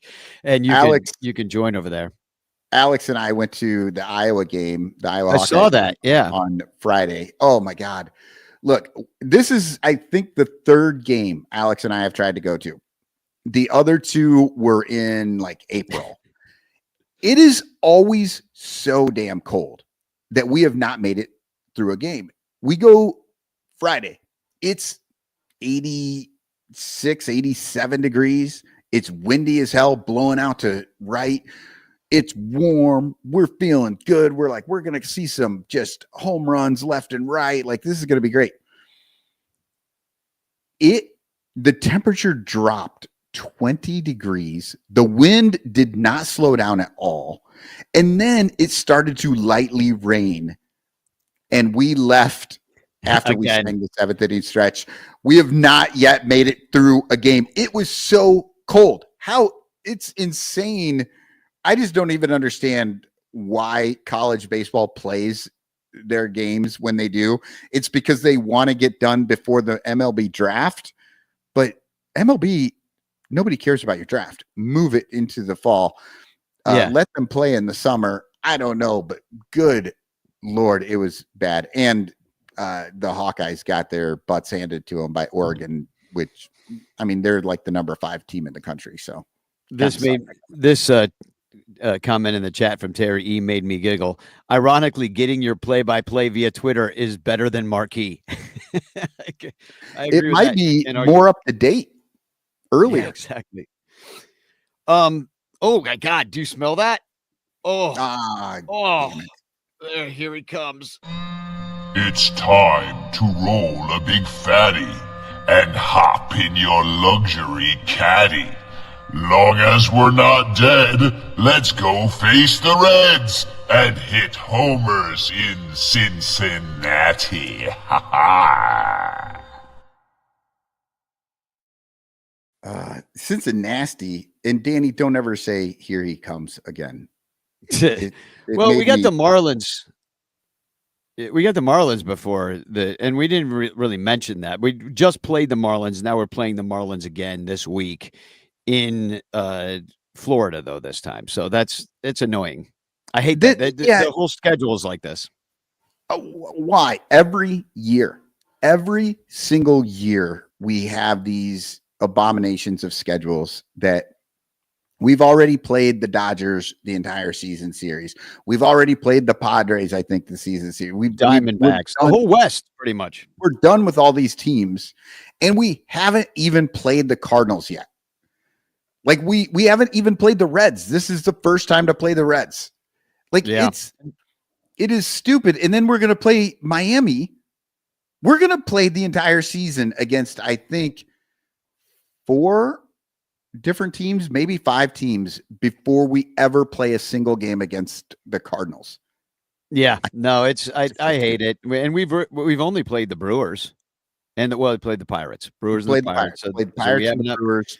So our 2 main rivals, we haven't even played. We're 2 months into the season. Yeah, and I kind of miss the 3 series. We don't need to play everybody every year. I don't think that is. I don't even mind if let's stop playing the AL. Let's just play the NL. Like, I'm fine with that. And then you have a World Series. In the AL. Yeah. Especially now that everybody's got the DH, the AL isn't even an interesting game anymore. Yeah. I will say, pleasantly surprised with 2 series against the White Sox, both being 3 games. I hate 2-game sets, especially against the White Sox. Why are you going to set it up for you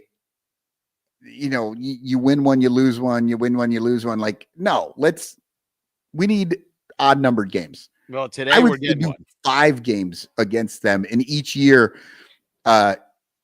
it switches back and forth which home team gets 3. You know what I mean? Like, something like that. We want a definitive winner. We do not want this situation where it's possible to have a tie. Agreed. Do you have a Cubsler? Do you have the winners from last week? We have a new Cubsler. The winner, did we actually pick a winner, or did we just say everyone was a winner? No, I thought we did. I mean, that's your thing, bro. Yeah.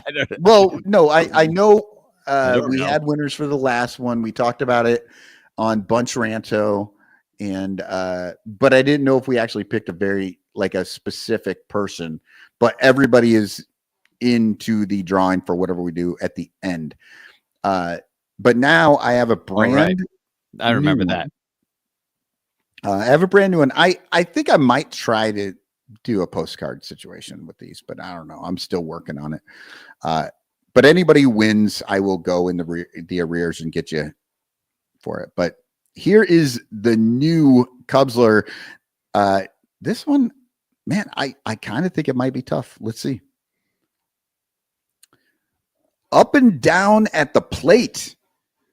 Roy hit 23 bombs and all-star in 08. Zorilla Award for this phenom, but just good, never great. Career 12 years long. Cubs got young Brigham in trade.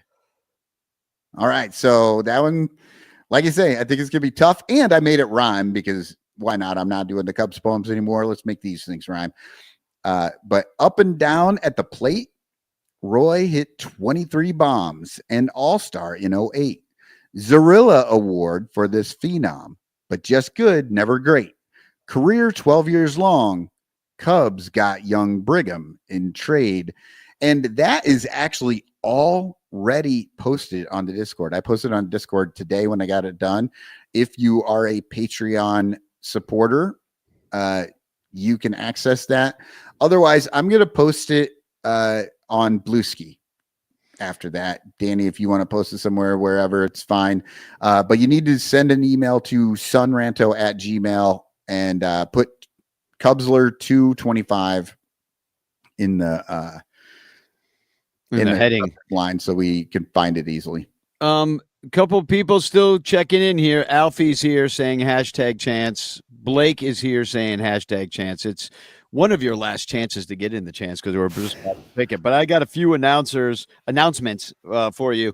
Ranterfest, it's just been tough to pick it, but I think we kind of settled on it today. We're going August 2nd. August 2nd, get your own tickets to the game. We'll have some sort of event on August 2nd in the morning, and it will be in the morning because it's a 1:20 start there. So we'll probably do something, 11 o'clock or something, maybe something after the game as well. And we'll either try to, and wherever we'll get you details, but just August 2nd, get your own tickets. Maybe a bunch of people would want to sit in the bleachers, but it's over $100, you can, and it's sold out. So you have to get them on the secondary. That's the other issue. I was just going to say that, but let's just stick with that date. I'll commit to it. I'll make sure Levante is available. By the way, I sent a big check to Levante. I was going to post about it and I forgot, but $650 total. That is including some money from Bill Elliott, David's father, who handed me $100 cash to put on the pile from the March Madness bit, plus the first 3 months of Patreon support. That 10% of your support to us goes to the Lost Boys. That all added up to $650. So nice. Thanks everybody for your hard work. I just sent the check this weekend. So August 2nd, I want to bring up. You guys remember when we raised a bunch of money for my cousin who had a stroke? She's a Pittsburgh Pirates fan. Oh, yeah, last year. A lot of game. Well, she's not totally recovered from the stroke. I think that she's not going to recover too much more than she's recovered. So she doesn't have total use of both of her hands and arms and stuff like that right now. But she's recovered to the point where she ran partial of a 5K or something like that with her sister, my other cousin. And there was video of that going around. We're all very proud of her and our family. And this is another thing we're proud of her for. She wrote a book, and it's called Stroke of Reality. And allow me to read this real quick. Stroke of Reality, Jessica Sebastian opens up about the day everything shifted, New Year's Day, 2023, when she was suddenly hit with a hemorrhagic stroke. What followed was a long emotional road through hospitals, rehab centers, and quiet moments of fear, frustration, and strength. This book isn't filled with medical jargon or distant storytelling. It's personal, honest, and straight from the heart. Jessica shares what it really felt like to lose control of her body, to rely on others for the simplest tasks, and to slowly fight her way back to independence. And then it's a story of survival. I think it's up, I know Jessica. She's always been, obviously she's my cousin, but she's always been one of the most upbeat people in my family. And also somebody that really cared about keeping the family together, and one of the glues for our extended family, and just like, one of my favorites on the planet. And so I'm going to drop the link in the chat. I have not had a chance to read it. It only came in the mail yesterday. And I just shared the link to it in the chat. And I wanted you to maybe share another link for the Bleacher Bum Bible book, because while you're picking up Stroke of Reality by Jessica Sebastian, you should pick up the Bleacher Bum Bible book from Michael. I don't even have the link available. Do you? I can get it. Yeah, let's. if you want, while you do that, I could go through the birthdays. Yeah, tell me whose birthday it is, because I just ordered my replacement Ranter calendar, and I ordered one for Miguel because I gave him to Ronnie his to Ronnie Woo Woo. Right. So these calendars are all over the place. But yeah, Daddy doesn't have a calendar anymore because he gave it to me, and so I'm doing this, and I'm going to actually backtrack a little bit. I'm going to go back to the 13th. John Benedict had his birthday on last Tuesday. Margot Anderson was on Wednesday. Todd Emmons was on Thursday. Rob LaFrance on Friday. Oh. Rob was who I sat with during that. I was sitting in his seats when I saw Lester bunt and Hayward score to walk that game off. You were with him? You were with Rob? Yep. I think it's the only time I've ever met him. But okay. Yeah, I was hanging out with him, and he had to leave early because he had to work the next day. He had to get up at like 4 a.m. So he was gone by the end of the game. Yeah. He used to do early morning, like newspaper reporter, radio stuff, like interviews and things. He'd get up real early. Yeah. And then, Aaron Moran on Saturday. Okay. That's Jose Orlando's wife. And then what's crazy, no birthdays on Sunday, Monday, or Tuesday, all the way until Cubby Steph on Thursday is the first one this week. And then Jeff Bjorn on Friday and Josh Oberheide next Saturday. Yeah, a lot of May birthdays.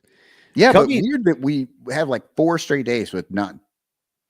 Cubby Steph is she's got a GoFundMe going on right now on her ex and probably wherever else she is. But I saw it on X because her dog needs a surgery. And I know that they lost their restaurant during COVID, her and her husband, with all the shutdown stuff. And so they lost their restaurant, and now they're trying to get this surgery for the dog, and they're just like tapped out financially. So and I gave $10. Like I always try to give $10. I know so many people, if I gave $100 to everybody, I wouldn't have any money. So I have to give $10 to everything and just kind of retweet it and do my best. But anyway, if you're, feeling like getting a surgery for a dog and helping out a fellow Cub fan, Cubby Steph is on Twitter. Just look her up and find that GoFundMe. All right. I think that's it. Oh yeah. Ronnie Woo Woo. I did want to bring that up. I talked about it a little bit before.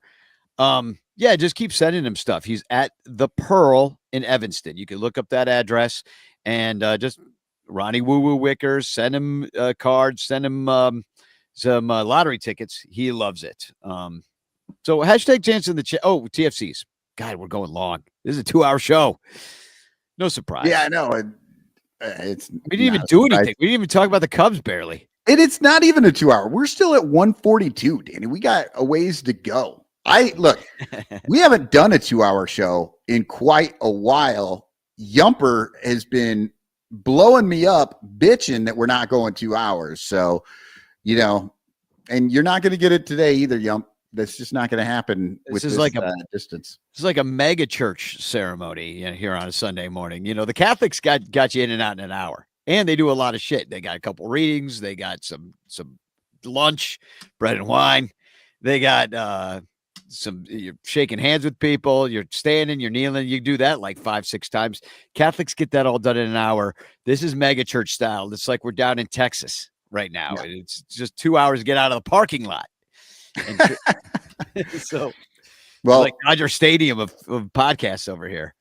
Yeah. Well, here I've got. I do have a couple of TFCs coming off of the Reddits, and the first one, this one right here, it is a picture of a Chicago Cubs spring training Mesa, Arizona hat. It's like this looks pretty old, And somebody asks, let's see, whose signature is this? And it's really hard to see probably for you guys, but it's very clearly Will Clark. I don't know why on this Cubs hat Will Clark signed it, but it is very clearly Will Clark. And of course, everybody is making fun of this guy because it's like, how do you not know? Even if you don't know who Will Clark is, you can read the damn thing.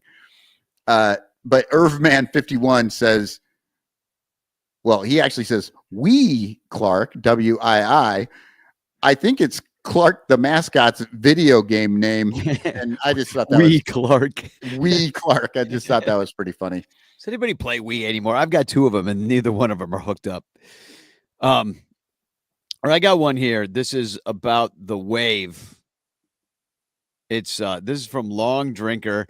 They were not. A lot of people were mad at the fan policing going on about the wave. We had to explain to a lot of newbies that, hey, this is just like a 40-year-old tradition that we're just trying to uphold, if that's cool with y'all. Like, we're not trying to like shit on anybody's good time, just don't do the fucking wave. But the response was pretty severe. This one from Long Drinker said, baseball hardos acting like the wave is some sacrilegious act is cringe and gay. Come on, Long Drinker, you fucking asshole. Yeah. Nothing wrong with being gay.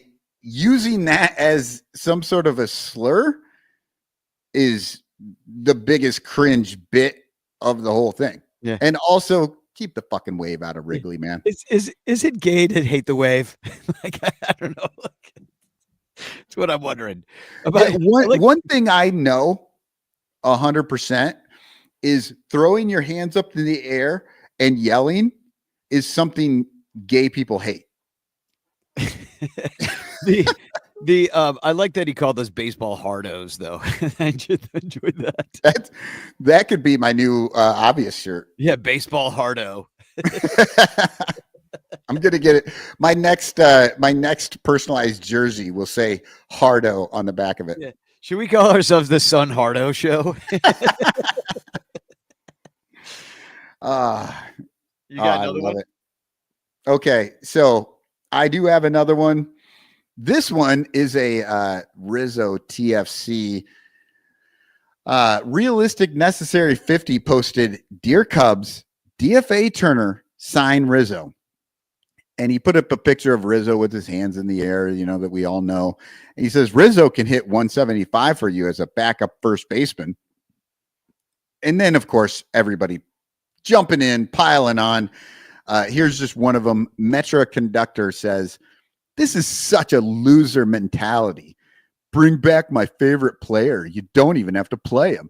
It'll just smooth my fragile, thin skin like a warm cream, which I don't know, I just appreciate the whole warm cream thing. The whole sentence is good. Yeah.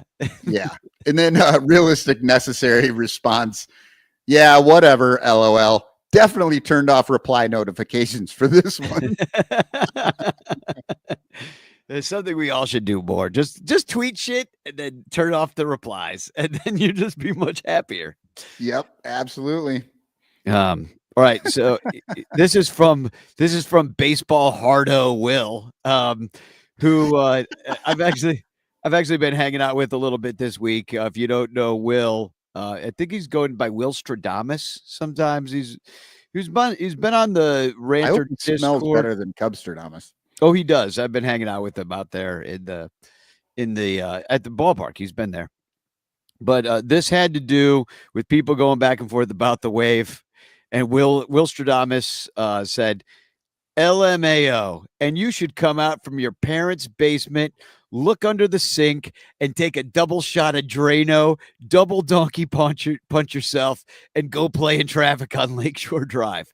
Touch some grass, go Cubs. And he tweeted out a cloud saying, I love stupid people. They make me look smart. I'm like, oh my God. This is a classic TFC. That is, yes.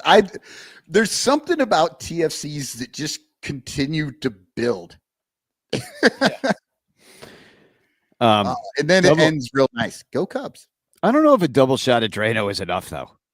The Lakeshore Drive might be more effective, I think, because people aren't stopping. But if you do the double shot of Drano, you won't even feel what happens to you out on Lakeshore Drive. Yeah, maybe you do both. You take the Drano, run out there. Yeah. So, Yumper says in the chat, the At the Show podcast goes deep and the Sun Ranto show goes long.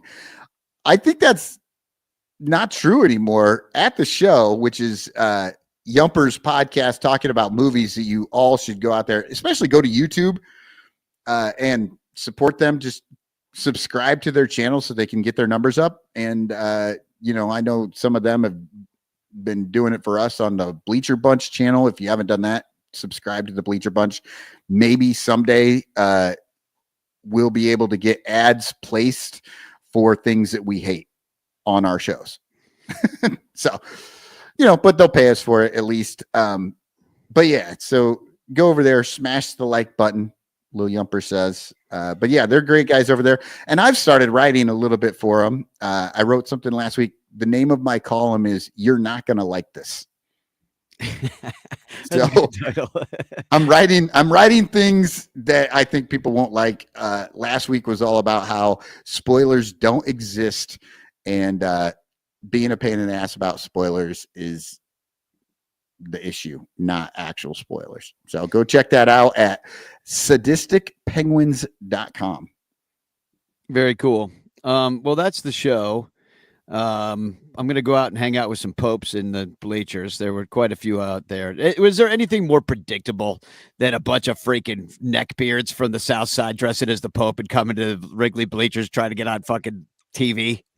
Oh, yeah, absolutely. Nothing more.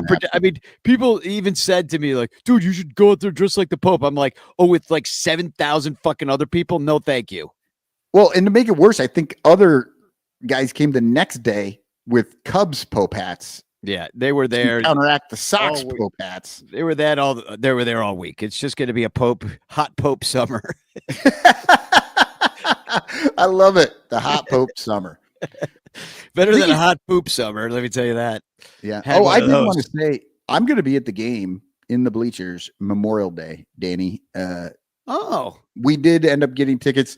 Emily's got a friend who lives in DC who's going to be in town, and they're getting some people together to go sit in the bleachers. And so we got our tickets. So I think that will be my first Wrigley game this year.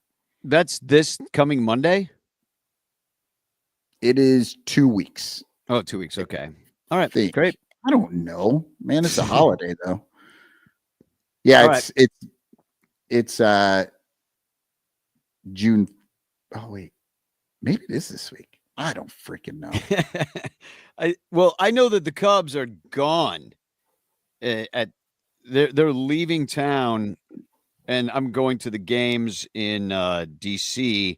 See, Memorial Day weekend is the 26th.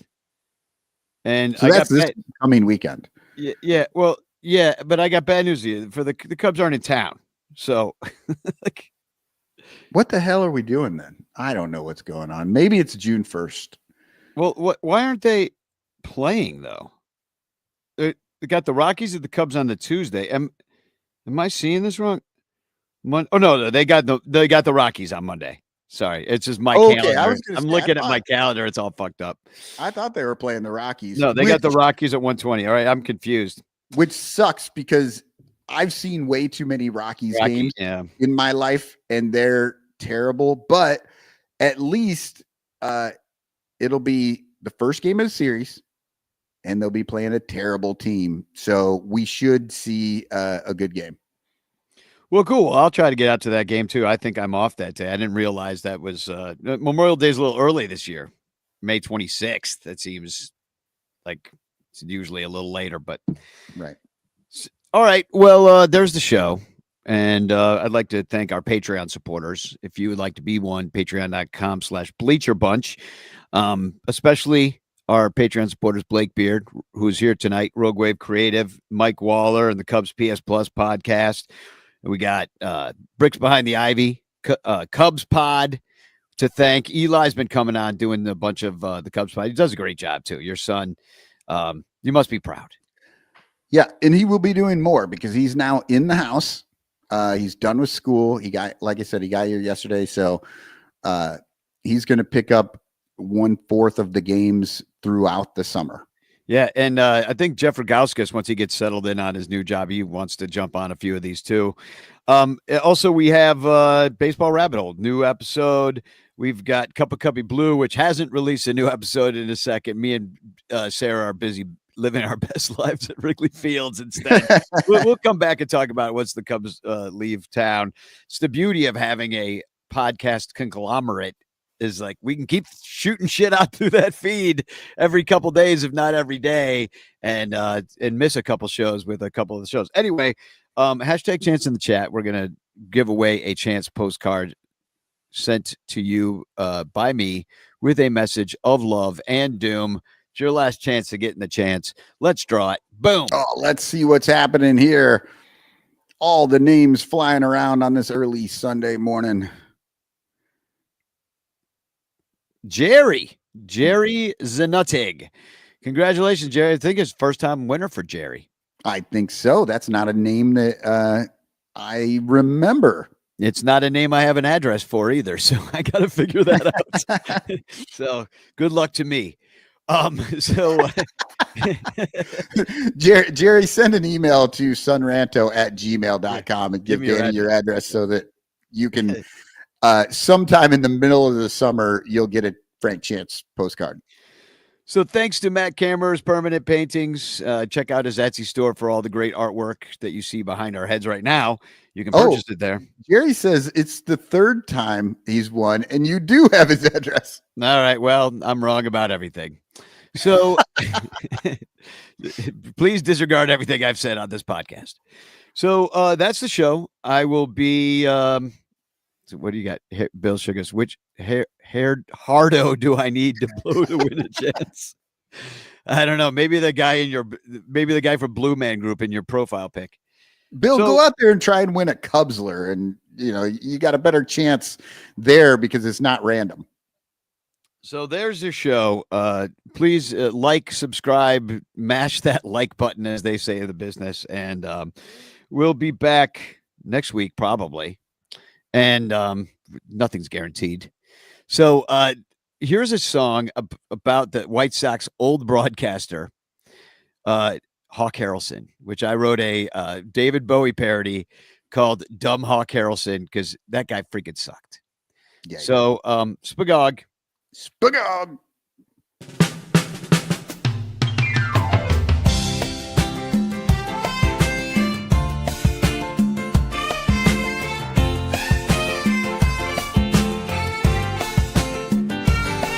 Hawks calling White Sox games on the south side of town. But now he won't come to Wrigley Field, 'cause Hawk hates the Cubs. It's just a can of corn, can't stand Joe West or Bud Selig. Bashing the umpires, Hawk's such a homer. Hate when he says you can put it on the board, yes. Oh my, he's just a dumb Hawk Harrelson. Dumb Hawk Harrelson, dumb Hawk Harrelson. He's just a dumb Hawk Harrelson. Oh my, he's just a dumb Hawk Harrelson. No one likes Hawk Harrelson. I'd really hate my life if I was Steve Stone. He must want to rip off his ears when Hawk says stretch and yells he gone. Oh my, he's just a dumb Hawk Harrelson. Dumb Hawk Harrelson, dumb Hawk Harrelson. He's just a dumb Hawk Harrelson. Oh my, he's just a dumb Hawk Harrelson. Oh no! No! He was safe. No! And another blown call by Hernandez. No! This rule is BS. That's what it is. Pure, simple BS. Says Dagnummon when it's not a homer. Calls a broken bat single, a mad about a cola. Sit back, relax, and strap it down. He'll say it's the same damn thing every single damn day. I think the Hawk is so annoying. Shouting mercy, you gotta be bleeping me. Big cack, no contact, and get a corn. Criticizing umpires, Hawk doesn't like the call. He hates the north side and won't come to Wrigley. Hawk's not welcome in the friendly confines. Stay down south with your stupid is where the hawk wants to die.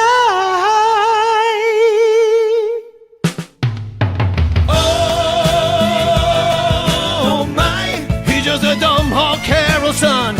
It's not Dumb baseball. Hawk Harrelson, dumb Hawk It's just not Harrelson. baseball. He's just a dumb Hawk Harrelson.